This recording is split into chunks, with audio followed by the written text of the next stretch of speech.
بسم الله الرحمن الرحيم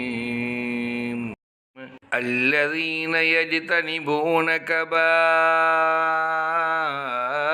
الإثم والفواحش إلا اللمم إن ربك واسع المغفرة هو أعلم بكم إذ أنشأكم من الأرض إذ أنتم أجنة في بطون أمهاتكم فلا تزكوا أنفسكم هو أعلم بمن اتقى أفرأيت الذي تولى وأعطى قليلا وأكدى أعنده علم الغيب فهو يرى أم لم ينبأ بما في صحف موسى اللہم صلی علی محمد وعلی آل محمد۔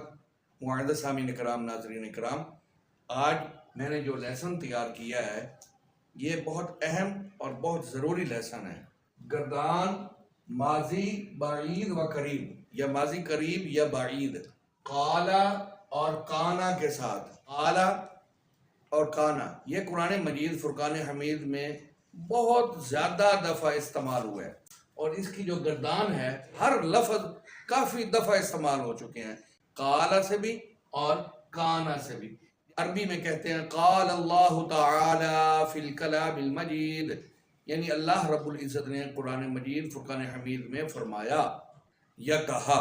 کانا بھی بہت زیادہ لفظ قرآن مجید میں یہ لفظ استعمال ہوئے ہیں۔ آج کے لیسن میں میں نے گردان کے پہلے 7 صیغے لکھے ہیں۔ قالا کے بھی 7 صیغے اور کانا کے بھی 7 صیغے۔ قالا اس کا ترجمہ ہے کہا یا فرمایا، کانا کا ترجمہ ہے تھا یا ہے۔ میں آپ کو ان کے صیغے سمجھاتا ہوں، ان کا ترجمہ بھی سمجھاتا ہوں۔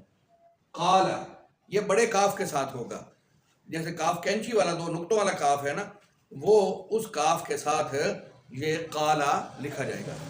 قالا اس ایک مرد نے کہا، واحد مذکر غائب، قالا، اب لام کے آگے الف لگ جائے گا، لام کو لمبا کر دیا جائے گا، یہ بن جائے گا تثنیہ کا صیغہ۔ ان 2 مردوں نے کہا، قالو، لام پیش والو، جیسے دربا دربا دربو، میں نے پچھلے لیسنوں میں سمجھایا تھا۔ ذکر ذکرا ذکرو، فتح فتحا فتحو، کتبا کتبا کتبو۔ قالو ان کئی مردوں نے کہا، جمع مذکر غائب۔ قالت لام آگے تا ساکن ہو جائے گی، جزم لگ جائے گی، تو وہ بن جائے گا مؤنث کا صیغہ۔ اس ایک عورت نے کہا، واحد مؤنث غائب۔ قالتا، اب اس تا کے ساتھ آگے الف لگ جائے گی، الف لگنے کی وجہ سے یہ تثنیہ کا صیغہ بن جائے گا۔ ان 2 عورتوں نے کہا، تثنیہ مؤنث غائب۔ قلنا، یہ جیسے سورہ یوسف میں ہے نا واقعہ، یہ قلنا حاش للہ ما ھذا بشرا، ان سب عورتوں نے کہا تو یہ تو بشر نہیں ہے، ھذا ملک کریم، یہ تو کوئی فرشتہ ہے۔ صرف میں یہ یاد رکھیے گا معزز ناظرین کرام، یہ جو قالا کی گردان ہے یہ سورہ یوسف میں اس کے یہ سارے کے سارے صیغے درج ہیں۔ یہ بہت امپورٹنٹ آج لیسن میں آپ کو سمجھا رہا ہوں۔ قلنا ان کئی عورتوں نے کہا، جمع مؤنث غائب۔ قلتا، اب تا کے اوپر زبر لگنے کی وجہ سے تو ایک مرد نے کہا، واحد مذکر حاضر۔ یہ معزز سامعین کرام میں نے 7 صیغے لکھے ہیں گردان کے، انشاءاللہ اگلے لیسن میں 7 سمجھاؤں گا۔ اب کانا کی گردان، کانا وہ ایک مرد تھا یا ہے، یہ ماضی بعید کا بنتا ہے۔ قالا کی جو گردان ہے یہ ماضی قریب کے لیے استعمال ہوتا ہے اور ماضی بعید کے لیے بھی استعمال ہوتا ہے۔ جو کانا کا لفظ ہے یہ ماضی بعید کے لیے استعمال ہوتا ہے۔ معزز ناظرین کرام، یہ جو کان ہے یہ چھوٹے کاف کے ساتھ ہوگا۔ کانا وہ ایک مرد تھا، واحد مذکر غائب، کانا وہ 2 مرد تھے، کانو اسی طرح جیسے قالو، کانو وہ کئی مرد تھے، جمع مذکر غائب۔ کانت وہ ایک عورت تھی، واحد مؤنث غائب۔ کانتا وہ 2 عورتیں تھیں، تثنیہ مؤنث غائب۔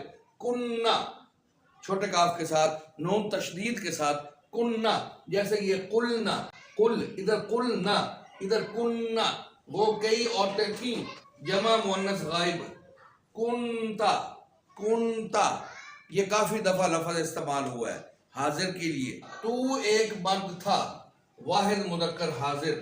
معزز سامعین کرام، قالا اور کانا یہ بہت امپورٹنٹ لیسن ہے۔ یہ قرآن مجید کے پہلے پارے سے لے کر اور آخری والناس تک یہ بے شمار دفعہ یہ لفظ آ چکے ہیں اور اس کے صیغے بھی آ چکے ہیں۔ یہ بہت امپورٹنٹ لیسن ہے، اس کو ذہن نشین بھی کر لیجئے اور اس کو سمجھنے کی کوشش بھی کیجئے۔ میں دوبارہ پڑھ دیتا ہوں۔ قالا، قالا، قالو، قالت، قالتا، قلنا، قلتا، کانا، کانا، کانو، کانت، کانتا، کننا، کنتا۔ معزز سامعین کرام، میرا چینل تحفیظ القرآن الکریم، برائے مہربانی اس کو سبسکرائب بھی کیجئے، اس کو دیکھیے، اس کو سمجھنے کی کوشش کیجئے۔ انشاءاللہ بہت جلد آپ اس گرامر کو سمجھ جائیں گے اور قرآن مجید کو سمجھنے کی اللہ تعالی ہمیں توفیق عطا فرمائے۔ جزاک اللہ خیرہ و احسن الجزاء۔